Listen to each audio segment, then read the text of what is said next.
გამარჯობათ მეგობრებო, ეს არის პოლიტიკის ექო და დღეს ვისაუბრებთ ისეთ მნიშვნელოვან და რეზონანსულ საკითხზე, როგორიც არის განათლება. მიმდინარე რეფორმა და გამოწვეული ეს აჟიოტაჟი ჩვენ საზოგადოებაში, გავამახვილოთ რა თქმა უნდა, აი ჩვენთვის ნაცნობ დეტალებზე ყურადღებას თუ რა საწესრიგებს, რას პასუხობს, ან რამდენად არის ადეკვატური მიმდინარე განათლების რეფორმა. და ასევე შევეხებთ ისეთ მნიშვნელოვან საკითხს, როგორიც არის გეოპოლიტიკური ასპექტი ზოგადად განათლების სისტემაში. და ესე იგი ვიმსჯელებთ ისეთ თეზაზე, როგორიც შეიძლება იყოს განათლება, როგორც სახელმწიფოს უსაფრთხოებისა და სტაბილურობის ფუნდამენტი. ჩვენი ეპიზოდის სტუმარია ნიკოლოზ მეტრეველი, მადლობა სტუმრობისათვის პირველ რიგში და გადავიდეთ მოკლედ ზოგადად აი რა ტიპის პროცესთან გვაქვს საქმე, ხა ეს განათლების რეფორმა ჩვენ სულ გვესმის, რომ აიცი რა ვიხედეთ განათლებას, განათლება მთავარი ქვეყნის ეკონომიკური რაღაც უსაფრთხოების, სტაბილურობის განვითარების მნიშვნელოვანი ნაწილი და სულ გვესმის ხოლმე ერთგვარი რაღაცნაირად შეფასებები მეტნაკლებად, რომ ჩვენი ქვეყნის განათლების სისტემა ვერ არის ისეთი ადეკვატური, როგორიც გვინდა ყოველ შემთხვევაში და ვერ არის კონკრეტულად უნარიანი საერთაშორისო ბაზარზე. აი ეს შემოთავაზებული განათლების რეფორმა, რომელიც ესე უმახიანად დაიწყო და რეზონანსი გამოიწვია საზოგადოებაში, რამდენად ახდენს იმ ჩვენი გამოწვევებზე, რა გამოწვევებიც გვაქვს ქვეყანაში, რამდენად არის აი ამის ადეკვატური და ეფექტური პასუხი. კი ბატონო, მოგესალმებით პირველ რიგში, მოგესალმებით ჩვენს მაყურებელს. მადლობა მოწვევისთვის პირველად ვარ თქვენთან და წარმატებები მინდა გისურვოთ. ეხმედინიერი ყოფილიყო ხას. გაიხარეთ ასევე. რა მინდა ვთქვა, ესე იგი, გამოწვევები არის ბევრი მართლა რა და ვერავინ ვერ უარყოფს იმ ფაქტს, ვერც პოზიცია და ვერც ოპოზიცია მათ შორის იშვიათი მომენტია, როდესაც ოპოზიციაც ვერ ამბობს, რომ რეფორმა არ ჭირდება განათლების სფეროს. ყველა მთელი საქართველოს თან ხვდება, რომ დღეს ტექნოლოგიების ძალიან სწრაფ განვითარებასთან ერთად, ევოლუციასთან ერთად ჩვენ გვჭირდება განათლებაშიც თანამედროვე მეთოდების დანერგვა და მთლიანად იმ სისტემის, ასე ვთქვათ, ოპტიმიზაცია, რაც არ მომხდარა აქამდე და ძალიან რთული მემკვიდრეობა იყო, ხო? ფაქტიურად საბჭოთა კავშირის დაშლის შემდეგ 90-იანების შევარდნაძის შემდეგ ეს სააკაშვილის არნორმალური რაღაც მართლობა და ექსპერიმენტები განათლების სისტემაში თავის შაშკინით, რომელიც საერთოდ სისხლის დალევით ემუქრებოდა ღვაწლმოსილ ხალხს, ნუ აი ესეთი ხალხის ხელში იყო. შემდეგაც რთული პერიოდი ჰქონდა ქართულ ოცნებას და დღეს შევძელით უკვე იმ ტურბულენტური გარემოს გადალახვის შემდეგ, რომ ამ რეფორმაზე ვიმსჯელოთ. ეს რეფორმა ჩვენ ვცდილობთ დაანონსდა შემოდგომაზე, არის საუბარი 7 პრობლემაზე, 7 გამოწვევაზე და ამ 7 გამოწვევას ჭირდება ადეკვატური პასუხი. ამ შემთხვევაში არის ეს პირველ რიგში უნივერსიტეტებს ეხება ეს ამბავი. ხო, ჩვენ დღეს გვაქვს 64 უნივერსიტეტი. აქედან 19 არის სახელმწიფო. თავისთავად მე როდესაც გადავავლე ხა პარალელი, ხო? მოსახლეობის რაოდენობით ჩვენ გვაქვს სწორება ჯერჯერობით ევროკავშირისკენ და გვაქვს იმედი, რომ მათთან ჰარმონიული ურთიერთობა დაალაგდება საბოლოო ჯამში. ხორვატიის მაგალითი რო ავიღოთ, ჩვენთან არის 19 სახელმწიფო უნივერსიტეტი, ხორვატიაში არის მაგალითად 7 სახელმწიფო, ძალიან კარგი განვითარებული, ძლიერი ეკონომიკის ქვეყანა, სპორტულ დარგებში განვითარებული. ამიტომ მე ვფიქრობ, რომ სწორად მათი პრეზიდენტიც იყო ჩამოსული, ჩვენ კარგი ინტერაქცია ჩამოგვიყალიბდა. ამ ხრივ მათი გამოცდილებაც საინტერესო იქნება. მე ვფიქრობ, ერთ-ერთი სწორება სწორედ ხორვატიაზე იქნებოდა კარგი თუ გავაკეთებდით. ეს არის, ასე ვთქვათ, გლობალური საკითხი, ხო?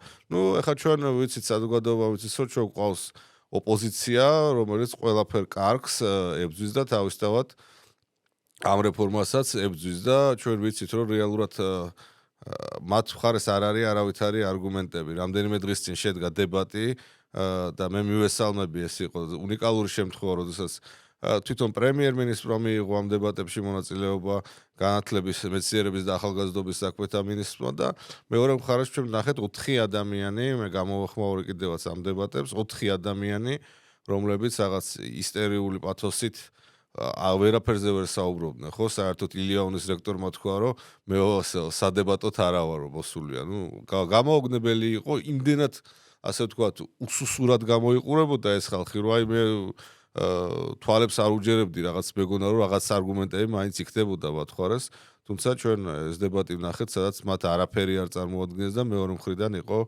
ფაქტობრივად მონოლოგი იყო, ლექცია იყო, სადაც საზოგადოებამ დაინახა, როგორ საუბრობს კომპეტენტური ხალხი და მეორე მხარეს რაც არის ოპოზიციის სახე, პრინციპში ეს ხალხი რეალურად რაც არ უნდა იძახონ, ისინი აი ამ თანამედროვე რაღაც ოპოზიციას წარმოადგენენ. თუმცა ახლა რომ შევხედოთ, რა თქმა უნდა, ზოგადად მხრივ კარგია ჩემთვის ისასალმებელია, რომ ჟელობა დგება და ყველა დისკუსიაში უნდა შეეცადოს საზოგადოება და დამკვირვებელი გარე პროცესის დამკვირვებელი რომ რაღაცნაირად დაინახოს გამოწვევები და მე ხა იმაშიც დარწმუნებული ვარ რომ ეს რეფორმა რაც არ უნდა კარგი ასე იგი სატყისები კონდეს რაღაც ხარვეზებს შეიცავს იმიტომ რომ შეუძლია ყველაფერი დააზღვიო პროცესში და ეს ხარვეზები სწორედ ესეთი ტიპის დისკუსიებში უნდა გამოვლინდეს რათა აღმოიფხვრას ყველა ის ხრები რომელსაც შეიძლება დააზიანოს მე პროცესი ეხლა რაც შეეხება ამ დებატებს რომ დაუბრუნო დებატების აი ამ პროცესს ბოლომდე არ მისმენია თუმცა რაღაც მონაკვეთები ვნახე და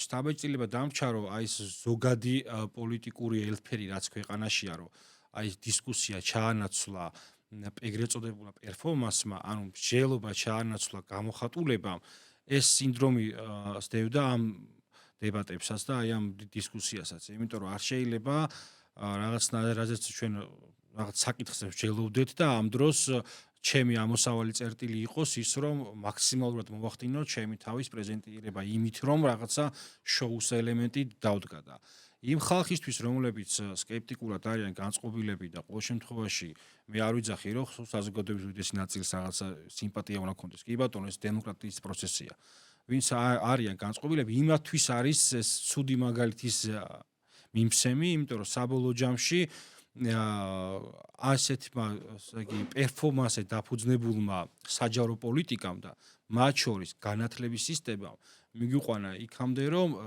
ეს პასუხობს ჩვენი განათლების სისტემა თანამედროვე გამოწვევებს და გარდა ამისა მოკლა ეს დისკუსიის ელემენტი ამან გამოიწვია მე ისიც რომ ჩვენ ვეღარ ვახდენთ რაღაცა ჩვენთვის სასარგებლო აზრზე შეჯერებას ეხლა გასაგებია რომ ერთი მხარე ამბობს რომ იცი რა ეს წინასახ ხელისუფლების წარმომადგენლები იყვნენ საზოგადოებისა და ქვეყნის წრეები აქეთ ოპოზიცია პირიქით ამბობს რომ აი ეს ხელისუფლება პრორუსულია და ეს ანტაგონიზმი და პოლარიზაცია მესმის მაგრამ საზოგადოების მხარეს რო გადმოვიხედოთ ჩემთვის მნიშვნელოვანია რომ ეხა ჩემი პოლიტიკური გემოვნება არის ჩემი პირადი საკითხი მაგრამ მნიშვნელოვანია რომ დიალოგი შედგეს ისეთი რომ მე ჯანსაღი აზრი დავინახო ეხა მე ერთი კითხვა მაქვს კიდე აი ამ განათლების რეფორმის და ამ დებატების გახსნისთან გარდა ამისა აი ეს პროცესი ხომ არ არის რაღაცნაირად ხელისუფლებას მცდელობა რომ აი ეს პროტესტში მყოფი საზოგადოების და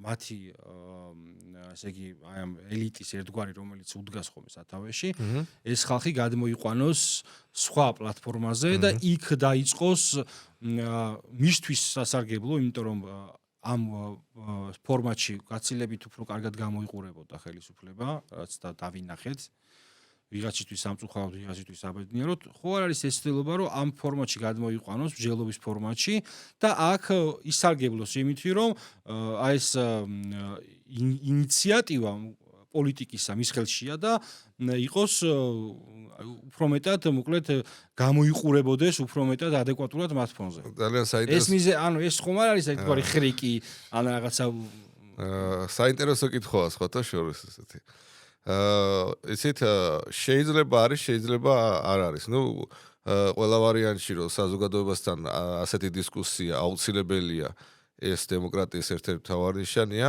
მეორე თუ დაუშვათ ხელისუფლება ამას ამ მანევრისთვის იყენებს და რაღაც ინიციატივის მე ისევ ვფიქრობ რომ ინიციატივა ქართულ ოცნებას უჭირავს უკვე ძალიან დიდი ხანია პრინციპში არჩევნების ჩატარების დღიდან რამდენიმე თვე იყო პოლიტიკურ დღესასწაულს კარნახობს უკვე აქამდე თუ რეაქციაში იყო თვითმმართველობის არჩევება ეს საბოლოოდ აჩვენა და ნუ პროტესტიც ასე ვთქვათ ჩამკვდარია თუ ამისთვის იყენებს ამაში დასაძრახია ხელისუფლება არ არის იმიტომ რომ აქ არაფერი უკანონობა არ არის პირიქით ახლა პოლიტიკა არის ხო რომ ახლა რაღაცა გამჭრიახი მოქმედებების ერთობლიობა, რითიც შენ ამარცხებ შენ ოპონენტს, ასე ვთქვათ, რაღაც ტაქტიკა, რომელიც საბოლოოდ რაღაც სტრატეგიაში გარდაიქმნება და ამ სტრატეგიით შენ აღწევ გამარჯვებას. ხო, თუნდაც ის მესიჯები, რაც ქართულ მოლოცავამ შესთავაზა და უშუალოდ 2024 წელს ომზე გათვლა და სხვა პრაგმატული, რაციონალური განცხადებები, ხო ამან მოიგო არჩევნები, აბა როგორ უნდა მოიგო არჩევნები, ყვირილით და ღრიალით არჩევნებს ვერ იგებ. ნუ საქართველოს ნორმალური ხალხი ცხოვრობს, უმეტესობა მადლობაღებს და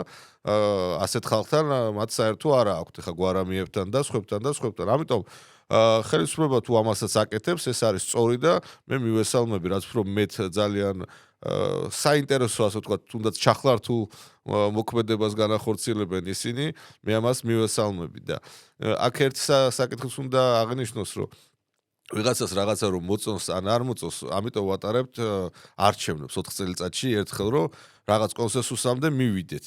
და ქართულ ოცნებას დამაჯერებელი გამარჯვება აქვს მოპოვებული და მას აქვს მანდატი და სრული უფლებამოსილება დღეს რომ განახორციელოს ეს განათლების რეფორმა. რა თქმა უნდა, მე არ ვამბობ, ეს რაღაცა ხისტად უნდა მოხდეს და ჩვენ ნახეთ და ამაზე პრემიერმა ისაუბრა სულ 2 დღის წინ, რომ აი ტექნიკური უნივერსიტეტის кейსზე, რომ ნუ მას სხვა პოზიცია ქონდა, უნივერსიტეტის თანამშრომლობის ნაწილს სხვა პოზიცია ქონდა, მეც წარმოვადგენ ამ უნივერსიტეტს და მე მაგალითად ვებხრობოდი სრულ შერწყმას უნივერსიტეტების შორის, ეს არ იყო ერთ-ერთი უნივერსიტეტის გაუქმება, ეს იყო თანასწორი თანაბარი შერწყმა და მე ამას მივესალმებოდი, თუმცა იქ იყვნენ ხალხი, რომელიც ჩემ აზრზე არ იყვნენ.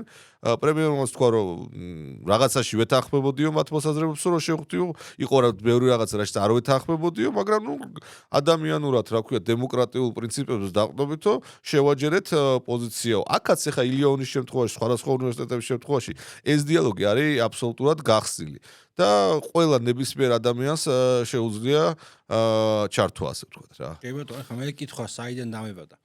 ახლა ჩემთვის უფრო მისაღები პროცესი, ნუ სანამ რეფორმის შინაარსზე გადავალთ და მის გეოპოლიტიკურ ასპექტებზე. კონტექსტი რო გამიხილოთ რა. ჩემთვის მისაღები უფრო მოსაწონი იქნებოდა ესეთი პროცესი რო დაწყებულიყო, რომ აი ეს შეხვედრები, რომელიც შედგა და უშუალოდ STU-სთან, მერჩენ TSU-სთან და პროცესი რაც გაიმართა, მას შემდეგ რაც ინიციატივა გაჟღერდა, ყოფილიყო მაქამდე. ანუ თუ განათლების რეფორმას ჩვენ უყურებთ როგორც ქვეყნის ასე იგი ფუნდამენტალური განვითარების ერთ-ერთ მთავარ კონსტრუქციას, მაშინ მინდა რომ ამ პროცესზე დაიწყოს დიდი რაღაც საზოგადოებრივი კამპანია, სადაც ჩართული იქნებიან ყველანი და ეს კამპანია იქცეს კი პოლიტიკის დღის წესრიგად, იგი გამოყენებული იყოს რა თქმა უნდა ეს PR ტექნოლოგიური სულებიც მათ შორის, ამის წინამდე კი არა ეს პოლიტიკის პროცესის ნაწილია დემოკრატიულ სამყაროშიც და იქ არის თუ არის და აი ეს რაღაცა დიდი რაღაც პროცესში მოხარშული იყო ყველა ის ინიციატივა, მათ შორის შეერთების, გაუქმების, ერთი ქალაქი, ერთი ფაკულტეტი, ვიდრე ისე რომ აი ხელისუფლებამ ფაქტის წინაშე დააყენა საზოგადოება, დაიწყო პროცესი და აქ მერე ხდება რაღაცა. აი ეს წინა კითხვა რაც ქონდა, ეს ხომ არ არის მეთქი ტაქტიკური მეთოდი, სწორედ ამას უკავშირდება, იმიტომ რომ ასეთი მიდგომით მე დარწმუნებული ვარ იმაში, რომ აი ესეთი ტიპის კამპანიის შემთხვევაშიც გამოჩნდებოდნენ ორგანიზებული ჯგუფები, რომლებიც დაუშვათ თუ ჩავიდოდა რაღაც ეს საბჭო შეიქმნებოდა, სადაც შეიქმნებოდა ხელისუფლება, აკადემიური წრეები და პირობითად ჩავიდოდნენ ქუთაისში ან სხვა რეგიონში, იქ მოხდებოდა რაღაც ოპონენტებთან ჯახი და ისინიც გამოიყენებდნენ ამას რაღაცა PR კამპანიისათვის, დარწმუნებული ვარ, თუმცა ესეთი რაც ფაქტი წინაშე დაყენებით ისე გამოვიდა, რომ მან აიღო ინიციატივა, მე ამას ვახორციელებ და ამის მანდატი მომცა მე არჩევნებმა, ლოგიკა ეს არის. ხო, რა თქმა უნდა. მათი და ეხა ვისაც გაქვთ საწინააღმდეგო აზრი, დავილაპარაკოთ. აი თითქოს ეს უპირატესი ესე პოზიცია თავიდანვე დაიჭირა და ეს ინერცია ამან შეიძლება ხო აი ეს პოლიტიკური ასპექტმა გადაწონა ამ შემთხვევაში რომ შემოეყვანა თავიანთ სალაპარაკო ველზე აი ეს ჯგუფები. ეხლა რაც შეეხება აი ამ STU-სა და TSU-ს შეერთების კამპანიას და მე უკვე ამ ილია-უნის აი ამ ამბებს. აი ეს თვითონ ერთი ფაკულტეტი, ერთი ქალაქი, აი ეს მოდელი თქვენ როგორც ამ აკადემიური სფეროს წარმოადგენლის მათ შორის ექსპერტის რამდენად არის მესმის გამოწვევა ის რომ სიჭარბე ანიშნავს ხარისხს ამაშიც ვეთანხმდებით ამ თეზისში ეს ჭეშმარიტება უბრალოდ და ასევე დემოგრაფიული საკითხი შემოდის აქ, ხო, ანუ კონცენტრაცია ქალაქებში და ასე შემდეგ. თუმცა რამდენად უზრუნველყოფს იმას, რომ ეს მოდელი რო სწორია, საიდან მივედით ამ დასკვნამდე. ხო, რაღაც გამოცდილება არსებობს თუნდაც დასავლური, თუნდაც ჩვენი რეალობიდან და ბაზრის მოთხოვნებიდან გამომდინარე. ახლა რაღაც მე ფაქტობრივად უნივერსიტეტის დაარსების დღიდან ჩემი ოჯახის წევრი თბილისის სახელმწიფო უნივერსიტეტში მოღვაწეობდა და მეც ასე ვთქვათ იქვე ვაკეში დავიბადე გავიზარდე და უბრალოდ მახსოვს 90-იანებიდან მარტივ მაგალითს მოვიყვან რაღაცნაირად რატომღაც მაშინ ესე ტრენდი იყო რომ ყველა აბარებდა ან იურიდიულ ფაკულტეტზე ყველა ცდილობდა მოკლედ რომ ან იურიდიულზე ჩაებარებინა ან საერთაშორისო ურთიერთობებზე ან საერთაშორისო სამართალზე. რატომღაც ეს სამი ფაკულტეტი იყო მაშინ ასეთი პრესტიჟული, სამი მიმართულება იქ იურიდიულთან იყო ის საერთაშორისო სამართალიც. თავისუფლად იყო და ეს საზოგადოებრივი ტრენდის მიხედვით ხო, რაღაცა უცებ ესე აქეთ წამოვიდა და მე ხა მაშინაც ვიღაც ცოტა ჭკვიანი ადამიანი ამას ხვდებოდა, ხო რომ რამდენი შეიძლება ეს იურისტი გამოვიდეს და მით უმეტეს საერთაშორისო ურთიერთობები ხო ხა საქართველოს მასშტაბის ქვეყანა ჩვენ არა ვართ, ხო რუსეთი და ამერიკა. ანუ მაშინ ხა ჯერ ეხაც მთელ სოფლიოში ჩვენ არა გვაქვს ესე საელჩოები გახსნილი, თუნდაც არც დიდი საგარეო საქმეთა სამინისტრო გვაქვს მაინდა-მაინც, ხო? ეხა და რამდენი ეს საერთაშორისო ურთიერთობების სპეციალისტი საუნდა დასაქმებულიყო, მე არ ვესმის ეხა. დღესაც იგივე რეალობაა სამწუხაროდ, ნახევარი თუ ნახევარზე მეტი არა სტუდენტები საერთოდ არ არის საკუთარი პროფესიით დასაქმებული ხა და დღესაც უამრავი სოციოლოგი გამოდის, ახლა რამდენი სოციოლოგიური სააგენტოა საქართველოს, რამდენი სოციოლოგის აუცილებლობაა. ახლა დამკვირვებელი უფრო მეტი საქმის შემსრულებელი ზოგადად გილაპი და იუგოვი და ასეთი დიდი ზომის სოციოლოგიური ორგანიზაციები ჩვენ არ გვყავს და ისედაც დასავლეთიდან ჩამოდიან ვიღაცები ამ კვლევების შესტარებად მეტწილად.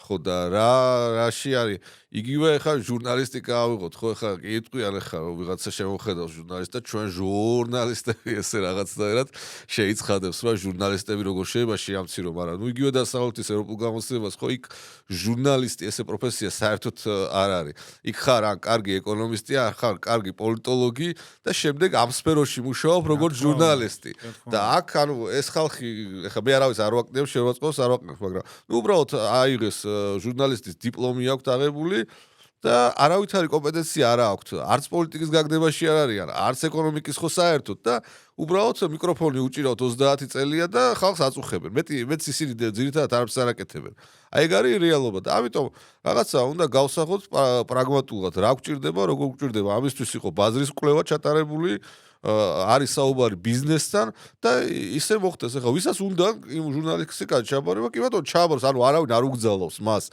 ამის გაკეთებას უბრალოდ მოემზადე კარგად და მზად იყავი რა კონკურენცია იქნება და ყველგან უნდა იყოს ეს კონკურენციის გარეშე ეხა ეს სპორტშიც აქსიომა ყველა სფეროში აქსიომაა რომ კონკურენციის გარეშე შენ ვერ განვითარდები და კონკურენციაზე ამბობენ ხო ხშირად ეხა ამ ხო და რეფორმის ისინი რა ქვია ოპონენტები მაგაზე ამახვილებენ თუ დაუშვათ ესეთი გაერთიანებები მოხდა ეს შეამცირებს კონკურენციას უნივერსიტეტებში ხო და აი ეს არის აბსოლუტურად წარმოუდგენელი კონტრარგუმენტია რა მეორე მხრიდან რაც მოდის პირიქით ეს დუბლირება ხდება სხვადასხვა ტექნიკურ უნივერსიტეტში იყო მაგალითად იურიდიული ფაკულტეტი, პოლიტოლოგია, რა ვიცი მე ხა რა არის ტექნიკურ უნივერსიტეტში, ტექნიკურ საგდებზე მეტი ბევრად. იგივე ხდება ილიონში, ანუ ეს სრული დუბლირება ხდება.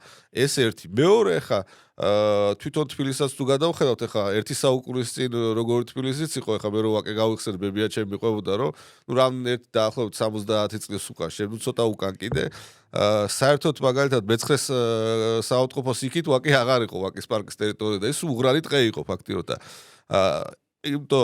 ის ადგილი იმიტომ შეირჩა უნივერსიტეტისთვის ის იმდროინდელი თბილისის ესე ცენტრი არ იყო და ეხაც ქალაქის ცენტრში არც მით უმეტეს დედაქალაქში აი ესეთი დიდი საუნივერსიტეტო სივრცე ფაქტიურად გამოდის რომ ერთ რაღაც იმაში დაახლოებით 100,000 სტუდენტი არის კონცენტრირებული რაც თავისთავად ქალაქის გადატვირთვაც არის ელემენტარული მეტრო არ უდგება ამ იმებს ხო ძირითად უნივერსიტეტებს არც ილიონის არც თბილისის სახელმწიფო უნივერსიტეტის ვაკის კორპუსებს ხო სადაც უამრავი ათასობით სტუდენტი სწავლობს ამიტომ ამის რაღაცა ერთ სივრცეებში მოყვანა ეს ძალიან კარგი იქნება ამავე დროს რაღაც ქალაქების განვითარებისთვის ცალკე ქალაქებში გადასვლაც არის კარგი, ჩვენ ეხლა ვნახეთ, რომ ეს ისტორიული პროექტი მაგისტრალი რიკოთის დასრულდა, როგორც იქნა მადლობა ღმერთს და ნუ ფაქტიურად საქართველოს ერთი ბოლოდან მეორე ბოლოში 3 საათნახევარში 4 საათში გადიხარ. ანუ ეს არ არის კიდევ ერთხელ 90-იანი წლები, რომ რაღაცა სტუდენტი რომ მოდიოდა, რაღაც თვეობით წდებოდა საკუთარ ოჯახს, საკუთარ სამეგობროს. დღეს ეს ხა ტექნოლოგიების განვითარება ბევრად გამარტივებულია ეს კომუნიკაცია და გადაადგილება. მაგრამ ბევრ სტუდენტს იმის გამო რომ სწავლა გააგრძელოს უწევს ხოლმე მუშაობა და მარტო იმის გამო კი არ უწევს რომ ესე იგი კი იმიტომ კი ვერ ჩადის და უშუალოდ რეგიონში საიდანაც არის რო აქ სწავლოს არამედ აქ მუშაობს კიდევაც და საქმეება და ეგეც მნიშვნელოვანი კომპონენტია. კი, მაგრამ აქ შეიძლება ხო ამაზე ეს აუცილებლად სამუშაო ადგილებს გააჩენს. ხა რუსთავის შემთხვევაში რუსთავი ფაქტიურად იგივე თბილისია და არავითარ დაშორებაზე არ მოესწრებით რომ შეეხება. ხო, მეც მგონია აბსოლუტურად, ახლა ლოგიკურად თუ წავალთ მაქამდე ასე იქნება. ახლა ბათუმიც ძალიან კარგად ვითარდება და ერთ-ერთ ბათუმიდან მიგრაცია გაცილებით ნაკლებია, იმიტომ რომ თან იქ ხა ბათუმის შემთხვევაში მე რამიანაც მაქვს შეხება ამ ქალაქთან. კარგად არის მორგებული განათლების სისტემა, მეტნაკლებად ვამბობ, ადგილობრივ გამოწვევებს და იქ საზღვაო და ის იმდენად დავასწარეთ. ხო, იმდენად ქმნიან დასაქმების პერსპექტივასაც და ასევე გათვალისწინებულია ეს რეგიონის შესაძლებლობები. აი სხვა შემთხვევაში დაუშვათ იქ რა იყო საუბარი გორის უნივერსიტეტზე და ასე შემდეგ, აი რეგიონში არსებულ განათლების კერებზე. იქ რო რაღაცნაირად შეეზღუდათო, მოკლედ ასე ამბობენ ოპონენტები ამ რეფორმისა, კრიტიკოსები შეეზღუდათ თუ აი ის რაც გამოქვეყნდა ხო ცნობილისია ფაკულტეტებისა შეიზღუდა სხვა მიმართულებები და დარჩა რაღაც კონკრეტული ვიწრო სპეციალობები. ეს ამდენად უზრუნველყოფს იმას, რომ რეგიონში შეიქმნას ძლიერი განათლების კერა. ანუ უფრო მეტად ხო არ შემცირდება ხარისხი აქამდე იყო. არა, უყურეთ რეგიონშიც ჯერ ერთი ეს ამას როდესაც საუბრობენ არ ამბობენ რა დაუშვათ სად არიან ეს სტუდენტები, რა სფეროში არიან ძირითადად დასაქმებულები, ამაზე უნდა გაესვას, ხო? მაშინ ხაზე ხა ჩვენთან ვიცით, რომ ფაქტიურად ნუ სერიოზულ სამსახურში დიპლომის გარეშე დღეს ბაკალავრის ხარისხის გარეშე ფაქტიურად შეუძლებელია მოხვედრა. ნუ ესეც ცალკე ქართული მე ხა დიპლომზე არ მაქვს საუბარი, მაგრამ იქ უბრალოდ რაღაც ისეთ პროფესიებზე ისეთი მოთხოვნებია, რაღაც არ ვიცი, მე წარმოუდგენად რთული მოთხოვნებია ხოლმე. ხო, ეს ცალკე საკითხია. და აქედან 800 ლარია ხელფასერო შენ გთხოვენ ჰარვარდის უნივერსიტეტის ხო, ამას ვამბობ რა. რაღაც ის არის. ნონსენსებია იქაც გამაოგნებელი რაღაცეები და ამიტომ აი ეს ყველაფერი ერთობლიობაში უნდა მოვიყვანოთ და მე არ მგონია რომ ხა სტუდენტს დაუშვათ იგივე ბათუმი იქნება თუ ქუთაისი აქ ხო არ არის რაღაც მცირე ზომის ქალაქებზე ლაპარაკი, სადაც რაღაც სამუშაო ახალგაზრდა კაცმა, ახალგაზრდა გოგომ ვერ ნახოს და ამით რაღაცა სერიოზული დანაკლისი მიადგეს ეკონომიკისთვის, თავის ოჯახისთვის. ამიტომ იმიტომ რომ ამის კვლევა არ არსებობს. არავის არ გაუკეთებია ოპონენტების მხრიდან ამის კონკრეტული გაწერა. მე საერთოდ ეხა მე ერთი დიდი ანუ მე შეიძლება არ ვეთანხმებოდე და უშუალოდ იგივე ოპოზიციურ სპექტრს ან ხელისუფლებას, მაგრამ მე არ მომწონს ის მოცემულობა, რომ ლოზუნგებით მიწევს საუბარი რა, ანუ ლოზუნგების მოსმენა მიწევს პირიქით და ვინმეს თუ ვალია რომ აქ სერიოზული ესე კრიტიკის ქარსელში გაატაროს ეს რეფორმა და ხრელები დაინახოს და ამ ხრელების ესე იგი ამოვსებაზე იფიქროს, ეს ოპოზიციის ესე იგი ვალდებულებაა პირველ რიგში და მათ შორის აკადემიური წრისა, მაგრამ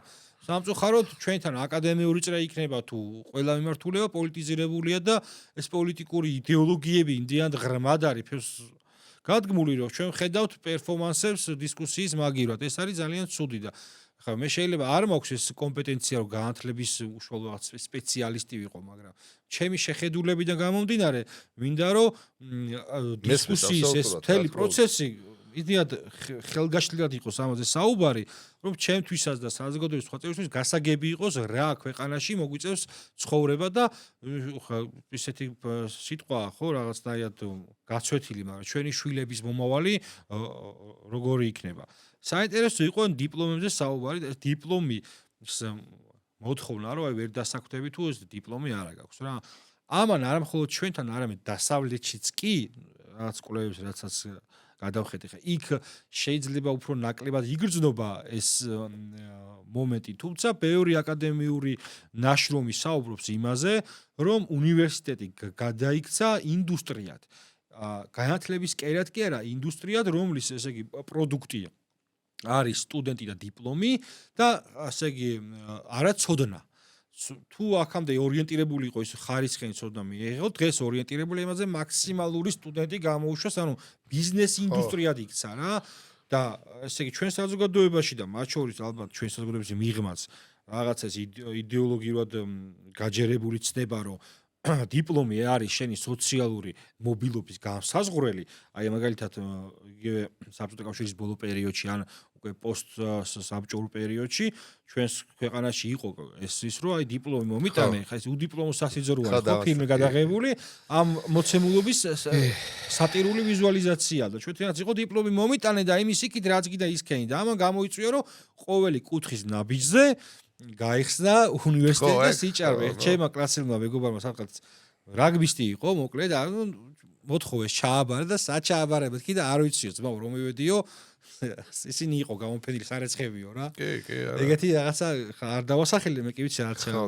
იმას ხო და ნუ ესეთი მოცემულობა დაგვხვდა და გაიხსნა ესეთი რაღაცა დიპლომის გამცემი კანტორა და უნივერსიტეტი არ არის ხო, კანტორა ეს. სოდნაზე ორიენტირებული ეს არ არის. აი ეს ცოდნაზე ორიენტირებულობა რამდენად იგრძნობა აი ამ რეფორმაში, რომ სიო, კაი, გავყევი უაპელაციოთ მაგალითად აი ამ რეფორმას, მინდა, იმიტომ რომ სულ ამაზე საუბრობ, რომ საჭიროა და მივიღებთ, ანუ ამ რეფორმის შემდგომ პროდუქტი ცოდნა იქნება თუ ისე უბრალოდ ახალი, ესე იგი, ხელისუფლების ახირების აღსრულებას ნახავთ უბრალოდ. არა, მე ვფიქრობ, რომ ეს აუცილებლად მოგვიტანს შედეგს, იმიტომ რომ პირველ რიგში ეს ტარგეტიზაცია და ასე ვთქვათ, სწორად დალაგება რომ რაც თქვი რომ ამდენი პოლიტოლოგი არ არის საჭირო, ამდენი ჟურნალისტი არ არის საჭირო, ეს სწორი მიდგომაა და უკვე ადამიანი რაღაცა ცოტა გააზრებულად რომ დიპლომს რო აიღებს, ის სფეროში იქნება მასე მოთხოვნა და მე არ მოუწევს რაღაცა სხვა სფეროებზე ფიქრი. ეს უნდა გავასწოროთ ეხლა და სწორად აღნიშნეთ ეხლა თქვენ როდესაც არის საუბარი კერძო უნივერსიტეტებში, იქ შეიძლება მართლა ვიღაც და არის კომერციული ინტერესი და ფინანსური ინტერესი უნივერსიტეტის მფლობელის მხრიდან და ეს ლოგიკურია, მაგრამ როდესაც ჩვენ გვაქვს სახელმწიფო უნივერსიტეტებზე საუბარი, აქ სახელმწიფო უნივერსიტეტის დანიშნულება არ არის, რომ ხა თავისთავად მაღალი ხელფასები უნდა იყოს ადმინისტრაციაში, აკადემიურ პერსონალში, მაგრამ პირველი ამოცანა არის სტუდენტის, კვალიფიციური სტუდენტის გამოზდა და არა საკუთარი კომერციული ინტერესების დაკმაყოფილება. ეს ამოცანა გვაქვს რა. აქ ძალიან უნიკალური ფაქტი ერთიც რაც მოხდა, რომ ბაკალავრიატში და მაგისტრატურაში იქნება სწავლა უფასო. ამას ახლა სახელმწიფო უნივერსიტეტებში ახლა ეს უნიკალური მოვლენაა და ძალიან დიდი მიღწევაა და რა ვიცი მე. ეს გააკრიტიკეს, მაგრამ ნუ ხო, არა, ხა, ნუ ამას როგორ შეიძლება გააკრიტიკოს? აი, ხო, ცუდი რა. შენ როცა მთელი შენი რაც კარგია, ის თქვი რომ კარგია და რაც აი აქეთ გადმოიტანე ისრები, რაც ბუნდოვანია. შენ მეუნები, ხო, ხელისუფლება გეუბნება, რომ აი ეკონომიკური მართლა მაგარი ეკონომიკურის და გვაქვს, მართლა რაღაც სასწაული ხდება ჩვენ ქვეყანაში.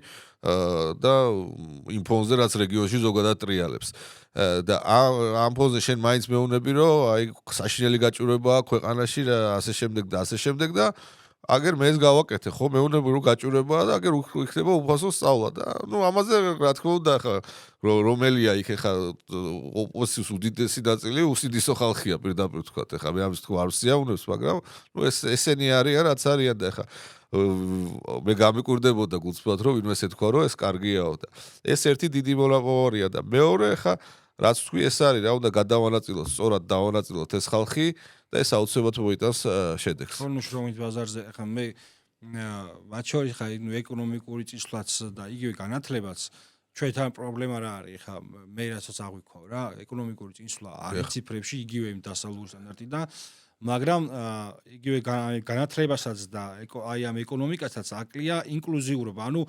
მასში საზოგადოების მაქსიმალური ჩართულობა. ანუ საზოგადოებამ რომ მიიღოს ეს მაქსიმალური დოლათი, ამის ერთ-ერთი რეფორმაც უნდა მივიღოთ ეს ფასებზე ჩარევის ცდილობა და დარეგულირების და ნუ განათლება. ეხლა რაც შეეხება შრომით ბაზარზე მე მესიამოვნა ის რომ გავიგე რიტორიკა, მსჯელობა, შრომითი ბაზრისა და განათლების სისტემის კორელაციისა ერთმანეთზე. თუმცა, ალბათ შემდგომში იქნება საუბარი, მაგრამ მაკლია აი ამ კონტექსტში, როცა ჩვენ ვსაუბრობთ შრომით ბაზარზე, აქეთ ხარეს განათლების სისტემაზე, არ შეიძლება მარტო ვისაუბროთ სკოლაზე და უნივერსიტეტზე. შრომითი ბაზრის, რაც არის პრაქტიკა, შრომითი ბაზრის აბსოლუტური უმრავლესობა, რომელიც აი ამ შრომითი ბაზარზე კონკრეტულად უნარიანია, მათი განათლება მოდის პროფესიულ სასწავლებლებზე. მით უმეტეს ისეთ ქვეყანაში, რომელსაც სურს იყოს ინდუსტრიულად განვითარებული, ანუ ჩვენი პრობლემა რა არის, ხო, იგივე ჩვენი ამ ეკონომიკის, ჩვენი წარმოება არა გვაქვს, ეროვნული წარმოება გვაქვს ძალიან მცირე და ამ წარმოების ფონზე გვიწევს იმპორტირებული საქონელი შემოტანა, დამოკიდებულება უცხოურ ბაზარზე, უცხოურ ეკონომიკაზე და შემდეგ. ამ ადგილობრივი წარმოების გაჩენა სჭირდება ადგილობრივი მუშახელი. ეხლა საუბარია ხშირად ხოლმე ჩემი ოჯახი მეტწილად მშენებლობაშია ჩართული და რადგანაც მესმის სულ ამის პრობლემა არის რომ ერთ კაცს ვერ ნახავ, იმას ვერ ნახავ, ამას ვერ ნახავ, ვინც იცის მართლა გეტყვიან ვიცი, მიხვალ ადგილზე არ ვარგა, ეს მერე იწვევს სხვა პრობლემებს და ასე შემდეგ, ხო? აი ეს კადრები ვინც უნდა მოამზადოს, ესენი არიან პროფესიული სასწავლებლები. ჯერჯერობით მე ხა რაიმე ხმაურიანი პროფესიულ სასწავლებლებზე ამ რეფორმის ფარგლებში არ გამიგია, მაგრამ ჩემი აზრით თუ დაისვა კითხვა პროფესიულ, ესე იგი, განათლებაზე და შრომით ბაზარზე, ესეც იქნება ოღონ ალბათ უნივერსიტეტების აი ამ პროცესის შემდგომ ნელ-ნელა ესეც გამოჩნდება და რა ვისურვებ რომ ამაზეც გაიხსნას საუბარი, იმიტომ რომ თავარი ღერძი აი ამ ინდუსტრიის წარმოებისა იქ იჭედება რა და არ არის საჭირო ყველას ჩვენთან ცუდად არის აღქმული უმაღლესი განათლება რა. აი მაგალითად უმაღლესი განათლება დასავლურ აი კემბრიჯი და ჰარვარდი რო ავიღოთ პირობითად, ხო? უმაღლესი განათლების მიღება ეს არის ამბიცია და მე გამოვაცხადო ანუ სტუდენტმა, პირმა, რომ მე მინდა ჩემი სფერო შევისწავლო აკადემიურ დონეზე. ეს არ არის ესა რაღაცა მარტო აი მე დიპლომი ავიღე და სიო ჟურნალისტი ვარ, ავიღე პოლიტიკის მეცნიერების დიპლომი და პოლიტოლოგი ვარ. არა, ეს არის მე აკადემია მეცნიერების დონეზე გადამყავს ჩემი ცოდნა. კი ბატონო. და შენ რო რაღაცა მეცნიერების დონეზე გადაიყვანო, მაგამდე საბაზისო ცოდნა უნდა გქონდეს მაგის.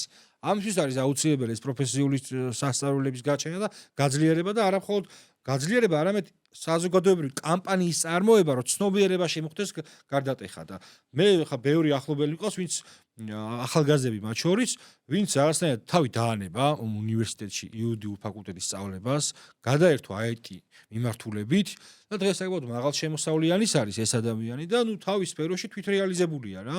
და ეხა ეს გამოწვევა ჩვენ დროს და ჩემი პერიოდში და კიდევ უფრო ესე იგი ადრეულ წლებში ესი არის დგა და უფრო მეტად საზოგადოებრივ ცნობიერებაზე იყო რომ იცი რა მთავარია ეს აკადემიური ხარისხი რა. ეს ცნობიერებაც უნდა გავატანოთ წყალს. ხო, აბსოლუტურად გეთანხმები, მეც მაგით დავიწყე საუბარი. ხო, დღეს ახლა ხელოვნური ინტელექტის ეპოქაში და სხვადასხვა ტექნოლოგიების განვითარების ეპოქაში, ანუ ეს რაღაცა რეალურად უნდა მოერგო არსებულ რეალობას და აქ იყო ეფექტიანი.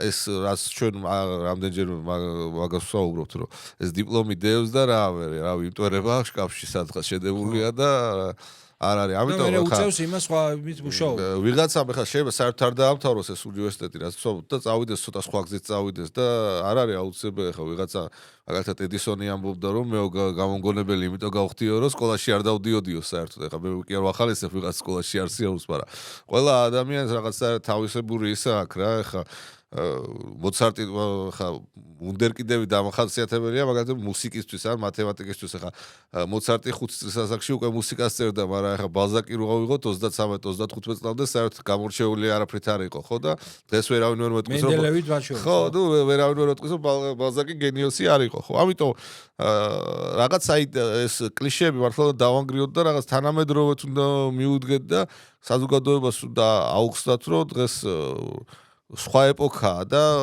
მარტო დიპლომზე არ არის აქ ლაპარაკი. ეს დიპლომიც კიდე სხვადასხვანაირია. გასაგებია შენ შეიძლება გინდოდეს რაღაცა საბოლოოდ მაინც ყველაფერი ხო მიდის კეთილდღეობასთან და ოჯახურ სიმდიდრესთან, ასე ვთქვათ, რომ შენ ამ უნივერსიტეტსაც იმიტომ სწავლობ, ხო, თორე ეხა 99% შეიძლება სტუდენტების, არ ვიცი, მე საერთოდ არ ეხალისება ეს სწავლა და არავის ესე სწავლა არ უყვარდეს, არიან ესეთი სტუდენტებიც, ხო, ნუ ზოგს უყვარს, სუქს არ უყვარს ახლა კითხვა და სწავლა და ამიტომ გარემოც ეგეთი უნდა გიყვარდეს კი არა, რაღაცნაირად ხიბლი აიღო ამაში, ჩაერთო კონკურენციაში და დაინახო რომ რათაც ვისწავლი, მე ამას ვიყენებ. ამას იყენებ და შესაბამისად შემოსავალი გააქვს. ხო, ანუ უღავს ვერ დაიჭერა. ამას ვაკეთებ იმისთვის და ეხლა ვწვალობ და ვსწავლობ და ტვინს ვასხავ, ასე ვთქვათ, ამ სახელმძღვანელოებს, რომ გავა 4 წელი თუ გავა, რა ვიცი, 8 წელი გავა და მე ნორმალური, კარგი შემოსავალი მექნება, კარგად შევინახავ ჩემ ოჯახს. ეს არის საბოლოო მიზანი. აი აქამდე უნდა მივიდეთ. სწორად, აი ამას ვფიქრობ მე. კი ბატონო. მოდი ახლა გეოპოლიტიკურ ასპექტში შემოვიტან ახლა ამ ჯელობაში და თანაბრად დასასრულისკენაც კი ბატონო, სიამოვნებით.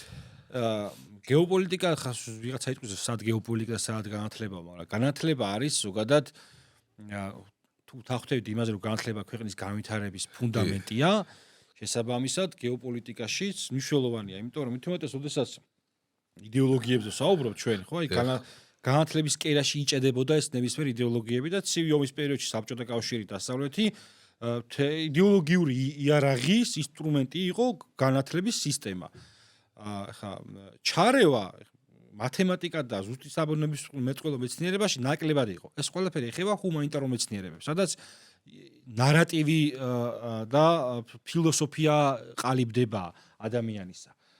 ხო, ნუ საბჭოთა კავშირში ვიცით ეს როგორიც იყო ანტაგონისტური აბსოლუტურად კაპიტალისტური ბაზარისა და დასავლეთი პირიქით იყო ანტაგონისტური სოციალისტური ბაზარისა და აი აქ ხდებოდა ცირკულაცია.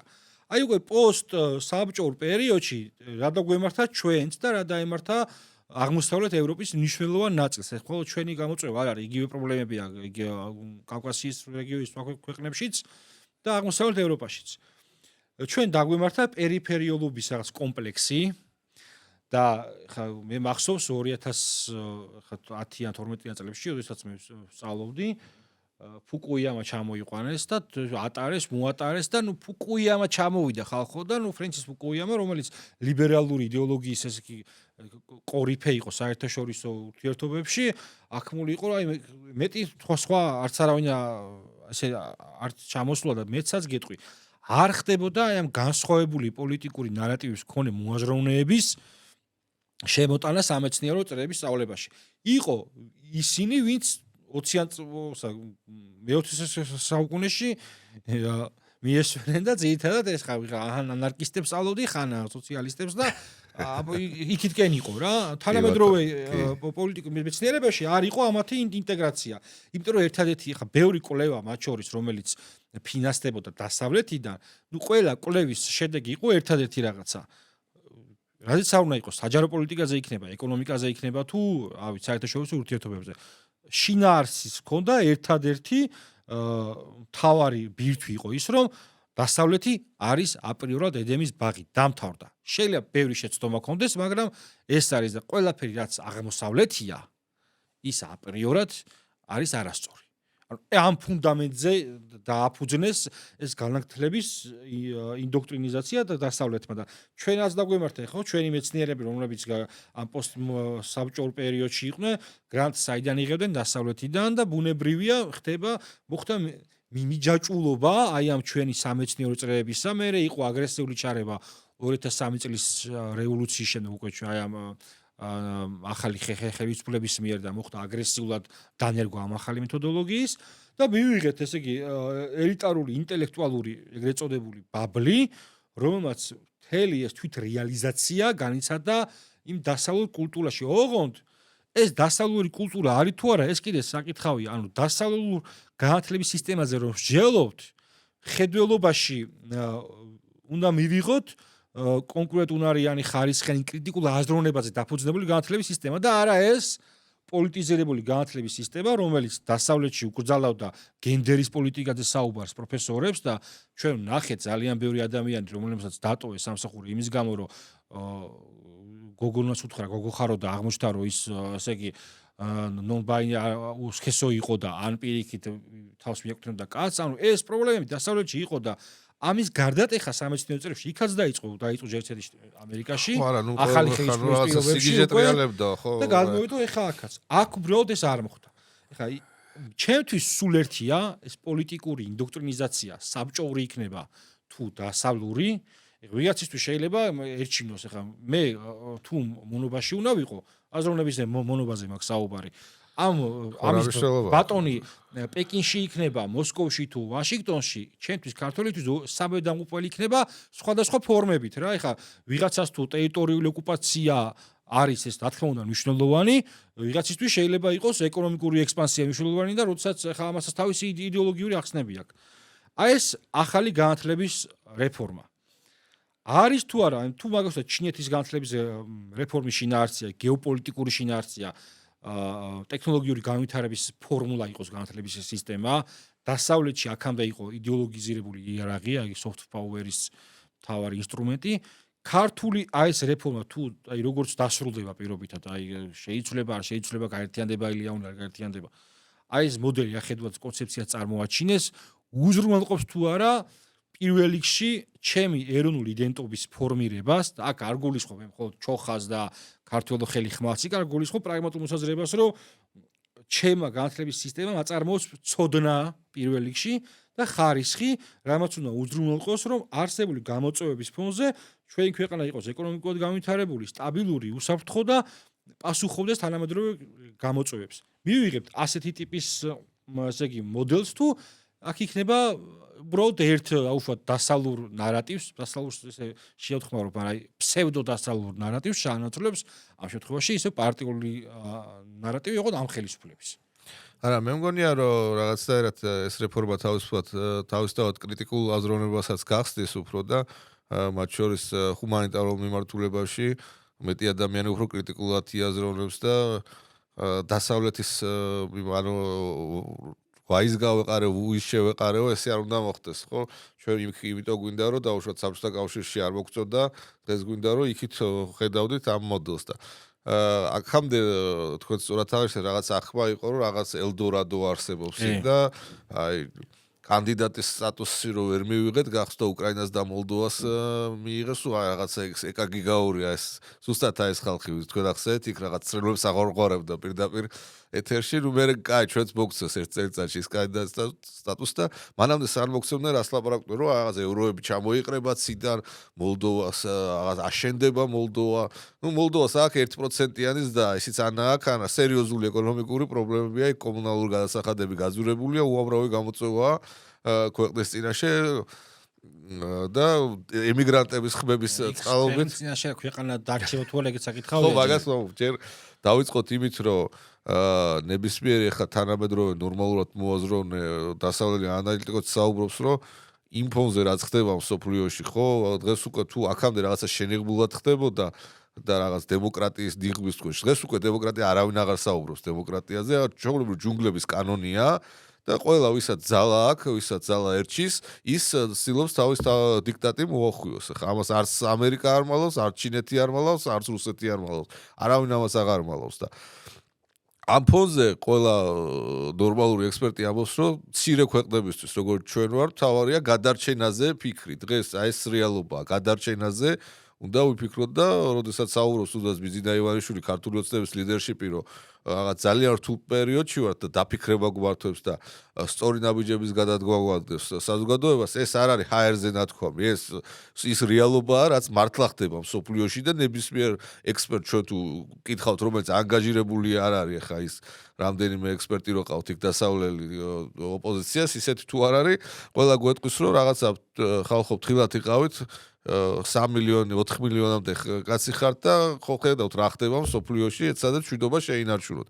ამას გეტყვის ნორმალური ადამიანი და აი ეს უნდა ყველამ რა თქმა უნდა თითოეული ჩვენი მოქალაქის ვალია, არა მარტო ახალგაზრდის, არა მარტო სტუდენტის, რომ რაღაცა გეოპოლიტიკური წარმოდგენა გქონდეს მსოფლიოში რა ხდება, რა მოვლენებია და რა შეიძლება მოხდეს ახლა აი 4 წლის თავზე გუშინ ეს დებატები სხვათა შორის კაი რატო იყო რომ აი ორმა კაცმა გუშინ მაინც ძლივს აღიარა რომ თურმე რუსეთთან ცოტა ფრთხილად ჩვენც უნდა ვიყოთ და ესე აღარ არის ხო ამბობდნენ აი ამ 4 წლის განმავლობაში რომ უკრაინა ხვალ გაიმარჯვებს უკრაინა ზეგ გაიმარჯვებს რაღაცა საერთო საზღვარი გვექნებაო სააკაშვილი ამბობდა საერთოდ უკრაინელებთან ნუ ახლა და უბანის რესპუბლიკა აღადგინა თუ როგორ არა ნუ უკრაინელები იმას აიღებენო რა ქვია ანუ ყირიმის დაბრუნებაზე აღარ იყო ლაპარაკი უკვე იქით გადავლენო და საერთოდ რა ნახევარუსეთს აიღებენ და ჩვენც იქ ეს აფხაზეთსაც დაგვებრუნებენ და წარმოიდგინეთ აი ხა ეს ზურაგირჩი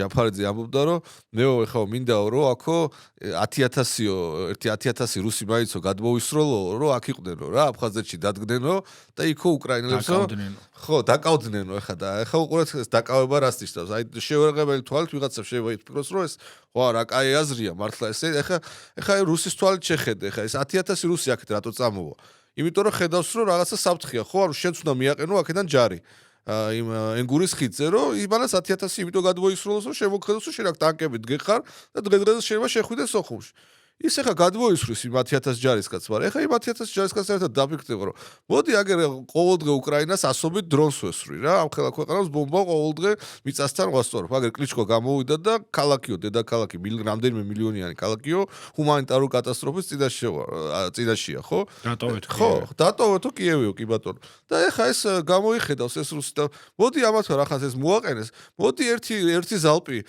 ერთი ორი ზალპი საქართველოსაც გადავატარებ ბარე პრევენციისთვის რომ ახაც ესენი აქ ემზადებიან, აგერ მე ავდგები და გადავბომბავ ნახევარ საქართველოს. რა გაუჭირდება თუ ვერ გადავბომბავს. ანუ აი ხო უნდა დაფიქრდე ხა როგორი უსინდისო უნდა იყო. ან იმარო თქვა კიდე მეორე აგენტმა ლონჯარიამ რომ აი მეო მირჩევნიაო, აი ისე მწხვენიაო, ქართული როგორ მდგომარეობაშიც ვართო რომ აი ბომბებიო მირჩევნიო მცვიოდეს. ნუ აი ესეთი usindisო როგორ შეიძლება იყო, აი ესეთი უსამშობლო, აი გარდა აზროვნებაზე ხო, ნუ აი ზუსტად ამ გეოპოლიტიკის გადააზრების არასწორმა ფორმულამ გამოიწვია. აი ეს როგორ უნდა იკადროს? ჩვენ ყოველთვის აი ზუსტად გეოპოლიტიკაზე საუბრობდით გეოპოლიტიკა, ანუ ქართული გეოპოლიტიკა განიხილებოდა დასავლეთის ამ ისტაბლიშმენტის ოღონდ გადამოსახედიდან და არა ეროვნული საწყისებიდან და სწორად როცა მე ვახსენეთ შეძლებს თუ არა ესე რეფორმა ეს იგულისხმება თუ არ დაფუძდა საქართველოში კვლევითი ანუ უნივერსიტეტს თუ არ ქონდა ეს კვლევითი ბერკეტები მათ შორის რესურსები ფინანსური და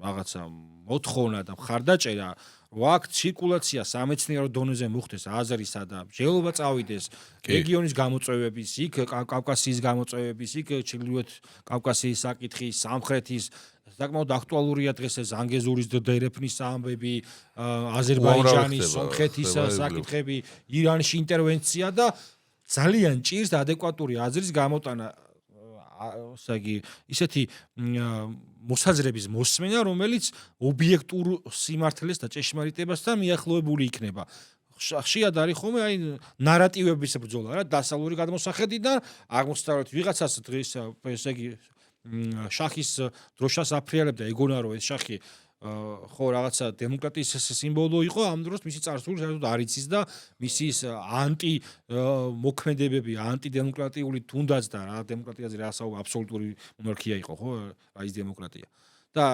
ზოგადად შახის რეჟიმი რო არ დაადანაშაულეს ესე იგი